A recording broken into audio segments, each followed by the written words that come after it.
Nước Pháp tráng lệ nổi tiếng với một nền văn hóa rực rỡ bậc nhất toàn cầu.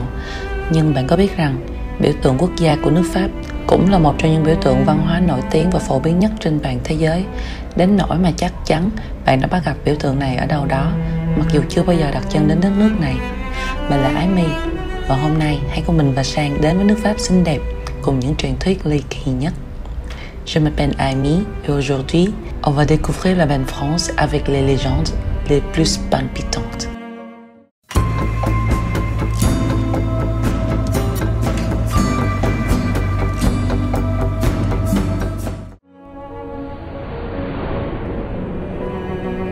Nước Pháp có vị trí địa lý ở Tây Âu.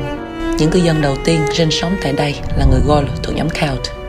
Năm 51 trước công nguyên, hoàng đế Julius Caesar từ đế chế La Mã đã chinh phục xứ sở này, khiến cho văn hóa và ngôn ngữ Latin trở thành nền móng cho văn hóa Pháp ngày nay. Từ Gaul trong tiếng Latin nghĩa là con gà trống, vì vậy mà người Pháp mới còn được gọi là gà trống Gaulois. Bạn còn nhớ trong tập về nước Đức, tụi mình đã kể về cuộc di cư của những người Frank, nhóm German từ phương Bắc đến không nào?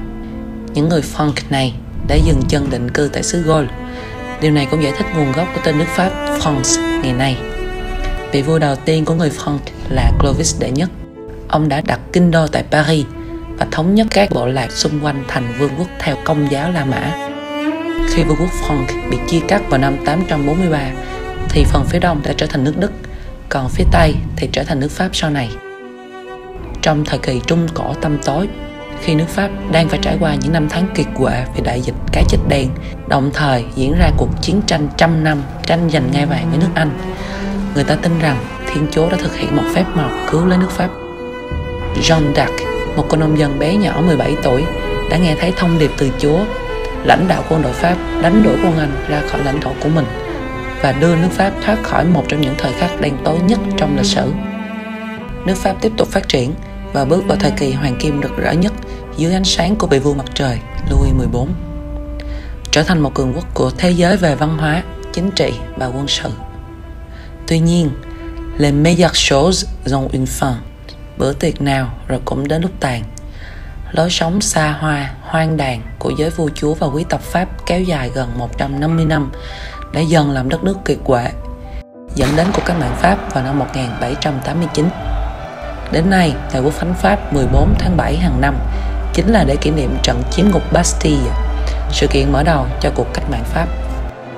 Tuy nhiên, nước Pháp lại sớm đón nhận một vị hoàng đế mới, một vị tướng trẻ có vóc dáng nhỏ bé nhưng lại có tài quân sự vào hàng vĩ đại nhất thế giới, đây là Napoleon Bonaparte, để dẫn dắt đất nước thống trị châu Âu trong hơn một thập kỷ và thay đổi hoàn toàn lịch sử của châu lục này. Nhưng sau khi đế quốc của Napoleon sụp đổ, nền Cộng hòa Pháp lại được lập lại và trở thành đế quốc lớn thứ hai trên thế giới trong thế kỷ 20 sau nước Anh. Lãnh thổ của Pháp ngày nay, ngoài phần chính ở châu Âu, thì thật ra còn bao gồm rất nhiều vùng lãnh thổ hải ngoại khác nằm trên 12 múi giờ, nhiều hơn bất cứ quốc gia nào trên thế giới. Đất nước tráng lệ này đã có những đóng góp rất lớn cho nhân loại về triết học, khoa học, thời trang, ẩm thực và rượu.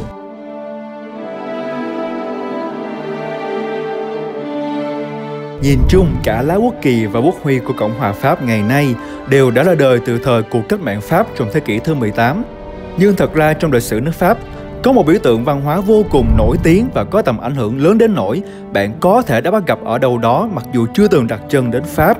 Đó chính là biểu tượng Fleur de Lis. Fleur de Lis được nhiều người nhầm tưởng là hoa lily hay hoa loa kèn, nhưng thật ra đây là một hình tượng cách điệu của loại hoa iris, tức là hoa diên vĩ.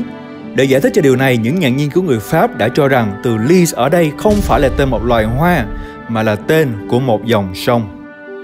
Chuyện là những người Frank từ phương Bắc trước khi di cư đến xứ Gaul đã từng sinh sống một thời gian dài quanh dòng sông Lis tại xứ Flanders, thuộc nước Bỉ ngày nay. Đến nay thì dọc theo bờ con sông này vẫn còn tràn ngập những bông hoa iris vàng rực. Do đó có thể hiểu rằng những vị vua người Frank khi lựa chọn huy hiệu cho vương quốc của mình đã nhớ đến một hình ảnh vô cùng quen thuộc và tuyệt đẹp ở quê nhà. Họ đã lấy bông hoa iris vàng làm biểu tượng cho vương quốc và gọi nó là Fleur de Lis. Trong tiếng Pháp, thật ra có nghĩa là bông hoa của sông Lis, nhưng sau này nhiều người lại hiểu nhầm là hoa lily. Và nếu quan sát kỹ thì hoa iris trong tự nhiên quả thật cũng có những cánh hoa rủ xuống hai bên và một số cánh hướng lên trên, y hệt như biểu tượng Fleur de Lis. Còn trong Công giáo, iris được xem là loài hoa của sự tinh khiết và trong trắng, cũng giống như hoa lily. Vì thế mà nó thường được gắn liền với Đức Mẹ Maria trong những tác phẩm nghệ thuật thời Trung Cổ.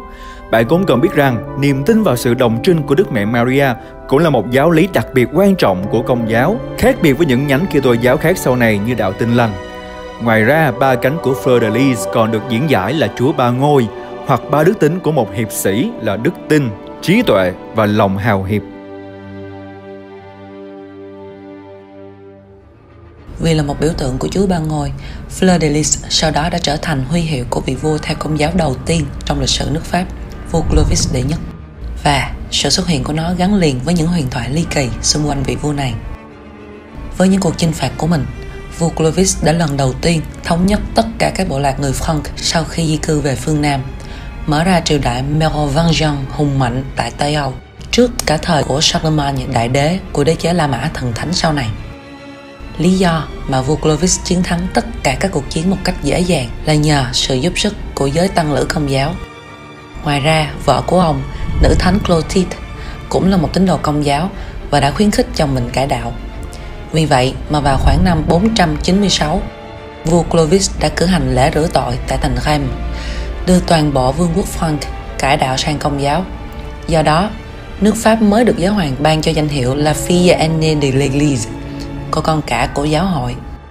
Các đời vua Pháp sau này cũng có truyền thống đăng quang tại chính nhà thờ Đức Bà Reims. Một truyền thuyết về sự kiện quan trọng này đã kể lại rằng một con chim bồ câu hoặc một thiên thần đã giáng trần theo lệnh của Thiên Chúa từ thiên đàng và mang theo một chiếc bình có hình Fleur de Lis. Trong đó có chứa dầu thánh dùng để ban phúc lành cho nhà vua.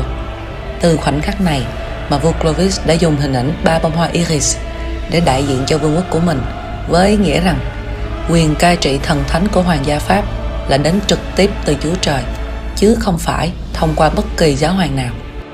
Một điều rất thú vị là hoa iris trong tiếng Latin có nghĩa là cầu vồng. Trong thần thoại Hy Lạp, Iris là một nữ thần đưa tin, thường mang đến điềm lành cho con người từ đỉnh Olympus thông qua những vòng cung cầu vồng rực rỡ.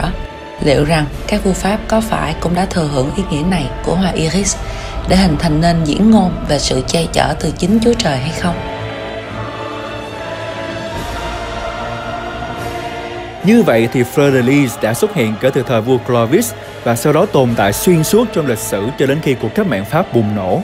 Nên Cộng hòa Pháp đã cố gắng loại bỏ những biểu tượng cũ của hoàng gia, khiến cho bông hoa Fleur de Lis trở thành một biểu tượng bị thất truyền.